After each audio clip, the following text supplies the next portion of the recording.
Hello again.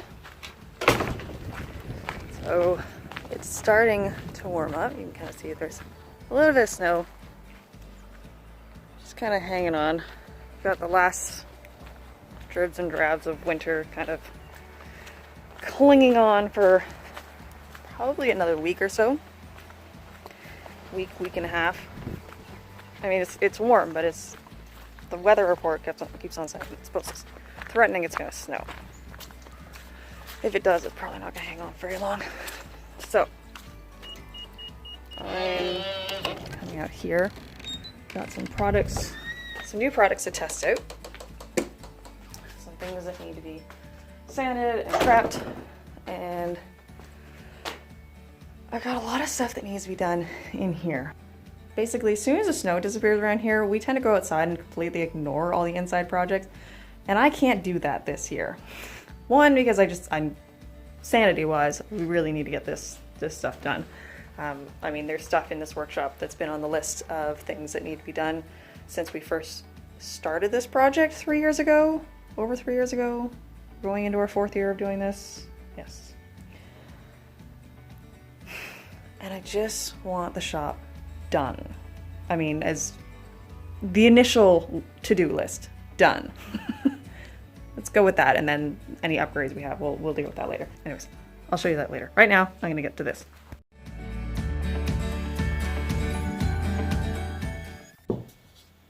Okay, these ones are now sanded and dusted off so I can come back out and paint them.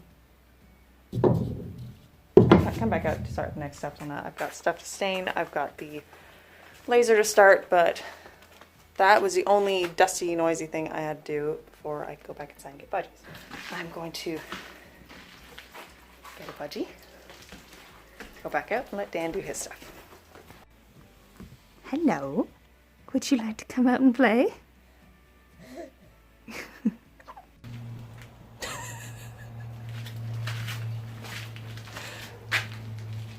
What are you doing, Budgie? We're going to go to the workshop with a little friend who's apparently bringing her monkey with her. See what we can get done. And without telling you everything, I'm going to give you basic ideas so why we really have to get stuff done in this workshop. Why it really needs to be finished, like, within the next 2.5 months. Which should be completely doable, right? It should be completely doable.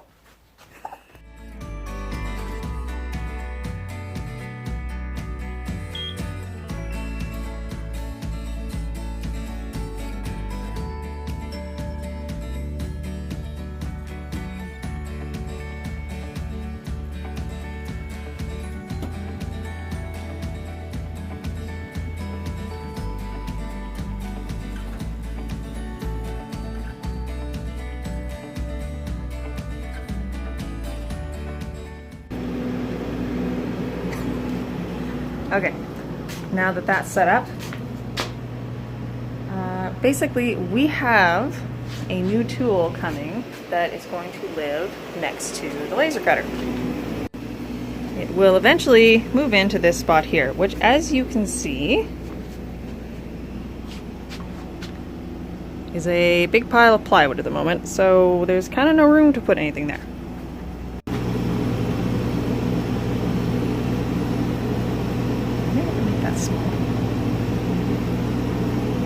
Joys of testing out a new design. It looks one way when it's on the computer screen, but once you actually start cutting out, you realize that it's a lot bigger than you thought it was going to be. Anyways, so as I was saying, there's a new tool coming in about 2.5 months that needs to go where that pile of material is right now. Now, most of that material has been earmarked to be made into things, like all the drawer faces will be made out of the plywood that's back there. So drawer faces for all of this. And it will eventually start to look like that. That's the same material. So all that material is in there. There's material in there to be used to make material, the stuff for like the frame to hold the furnace filters for that. There's material in there that can be used to change this out. Taking that off of that stand, putting it onto an actual box that will collect all the dust. How's it going? There's also materials earmarked to be the little hexagons on this wall to match the hexagons on the back wall there. Point is, all the stuff in that cavity there is all earmarked for something. And I should be able to use up pretty much all of it on the projects that I've said, plus a few others that I'm pretty sure I'm forgetting. That, and there's a bunch of other material in there that also, outside of that little compartment, that also needs to be used like this, which is what I'm working on today. So this pile, minus the weather stripping, see, it's nice and painted. It's actually, this is dust. It's MDF that we got in sheets. I cut it down, ran it through the router to put a profile onto it, and then cut it off again and painted it. Some of it, most of it's not painted. Most of the stuff in here isn't painted. But all of this is what we are using as our shoe mold. This is MDF, but it is not standard MDF you get at the store. This is a cabinet MDF, so it's made for people that make their own doors for kitchen cabinets and stuff like that. So it's denser, it holds its profile better, it doesn't get dinged as easily as your regular MDF, and so it's perfect for applications like this. And ultimately, the projects that you will be seeing for the next little while is a whole lot of me trying to blast my way through this material that's in the back room for multiple reasons, just for the sake of getting projects done, but also because I need this space back in the shop. That's my hair. You don't care, do you? You're just having a fun time right there. And he goes, ow, that is my hair. That is definitely my hair.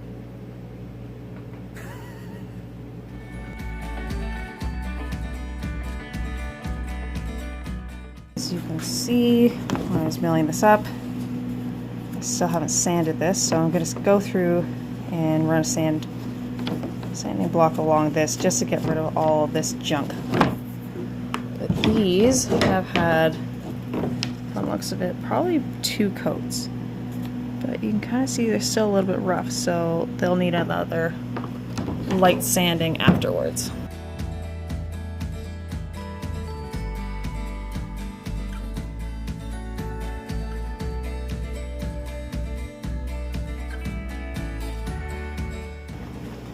Okay, so the glass is apparently super dirty. He's still holding on back there? Believe it or not, she likes this better than she likes being in the playpen. Personally, I would thought the playpen because she can actually move around in there, but this makes her happy, so it makes me happy.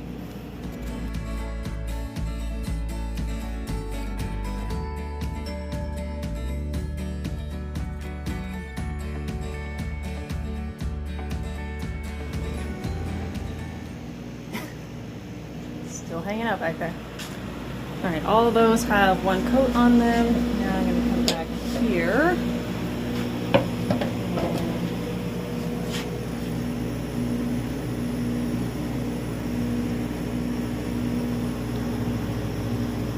Those are a lot bigger than I intended. The other thing is these pieces. These are the other thing I'm going to paint, but I think I'm going to wipe down that counter first. The other part that I'm working on today, in theory, working on getting through that pile that I just finished telling you guys about would probably be a really good plan. But most of that involves cutting, sawing, noise, all that kind of stuff. Whereas painting all this stuff for the shoe mold and then painting those pieces back there that I can do with my helper. Also cleaning up the shop. Anyways, the pine pieces that I have in the back, which I have more of them here, more pieces in the back.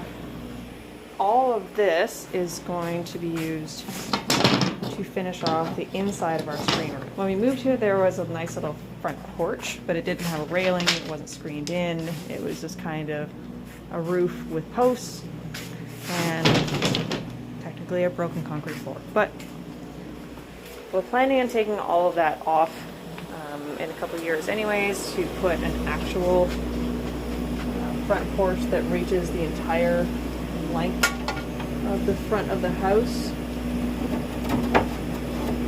So right now, it's just a matter of having a temporary spot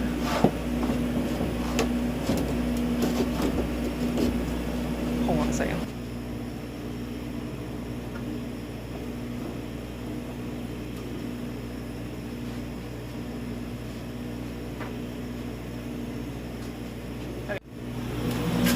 Right now, it's a matter of having a temporary spot at the front that's screened in, away from the bugs, and the cats can go out during the summer. I put up a railing. I cut boards to match the profile of the nice turned posts that were there, so that I could attach. So I could attach the screen to them.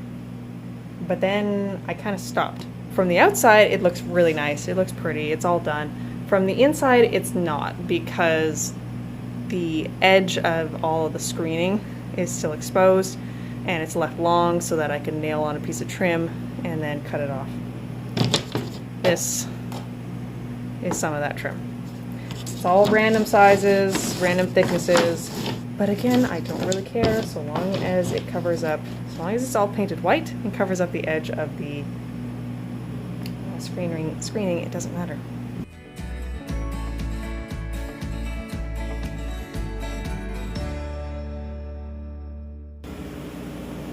Okay, so this is why we test files. One, this is significantly bigger than I thought it was going to be. And two, I have a slight problem. I should have left a tab right here to make sure, and notch it in a bit there to make sure it actually stayed in place. Also, it's looser than I wanted it to be, so I'm going to have to make adjustments there. Also, I had to run over to the laser because I could hear it trying to beat itself to death. Sometimes when it runs a new file, it forgets where its cutting area is, and it tries to cut outside the cutting area, and then things start going badly. Which is why I try to stay close to the machine while I'm doing new files. Overall, it's just significantly bigger than I thought it was going to be. Which is good, because it means I can make it smaller. Because then I could fit more on a sheet. You are ready to go inside, aren't you? Yeah. Okay. We're gonna go inside. Turn off the laser. I'll go inside. And that's what I mean by trying to beat itself to death. So it did pretty good. Apparently it only wanted to cut part of that one. And something over here told it that this stuff was supposed to be over there. And the problem is that there's little belts here and motors. So if it gets to this point and beats itself up against here, and it thinks it's still supposed to be cutting beyond this point, the motor will just keep trying to push it that way, and then that puts the entire laser head out of alignment, and then you get this stuff. So Dan's project is on hold. So he and Budgie are going to relax in the house. I've come back out here. I'm going to get another coat of paint on all of this stuff. I'll get some of this sanded. Trying to see. Maybe it's a little hard to see, but a light sand on that just to knock down the like fuzz. It almost feels like a really light sandpaper. Anyways, I'll knock that down, get a coat of paint on this, get a coat of paint on those, these, and also got this. This is another new product I'm trying out. So these guys were cut out in between the middle of those other ones that were on the laser. This is cut off pieces from making trivets.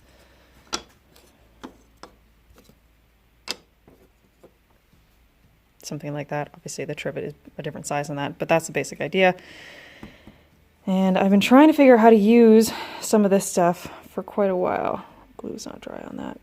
Looks like that'll be fine though. Alright. Anyways, I can try and make magnets.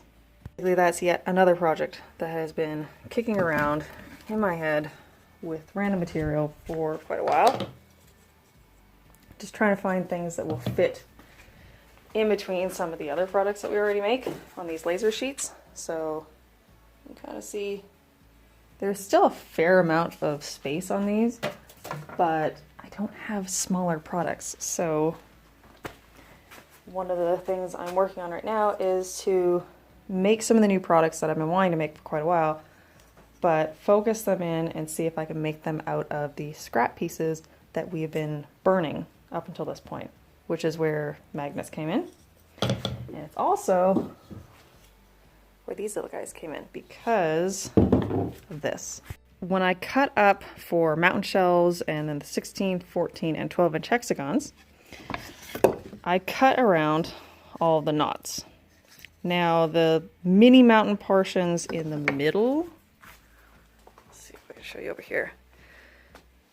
These pieces here, so this mini mountain in the middle, those are fairly small pieces, but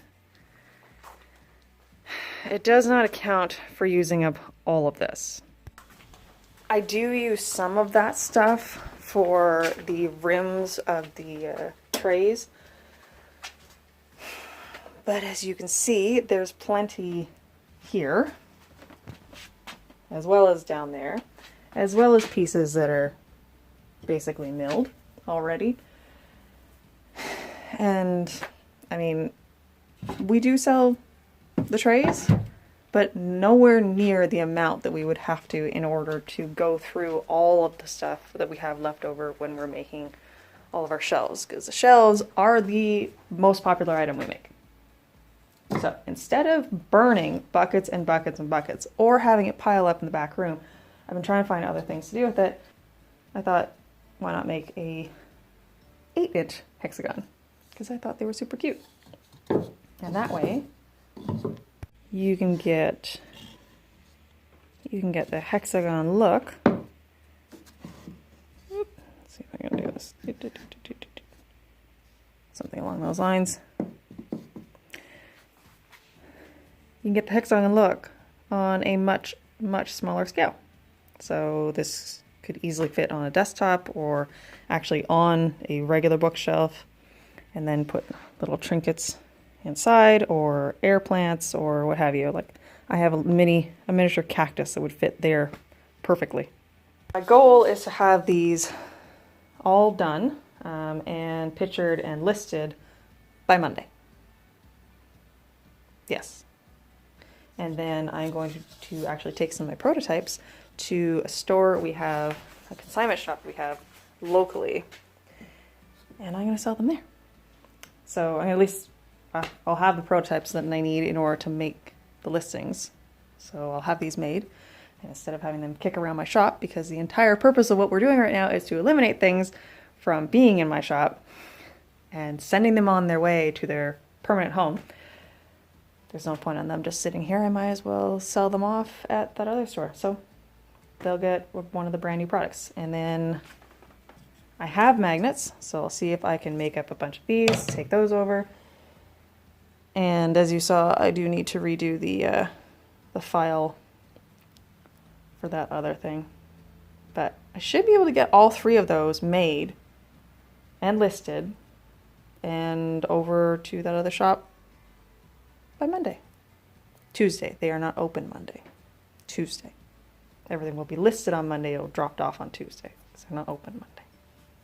I'm going to start painting before I completely forget what I'm supposed to be doing.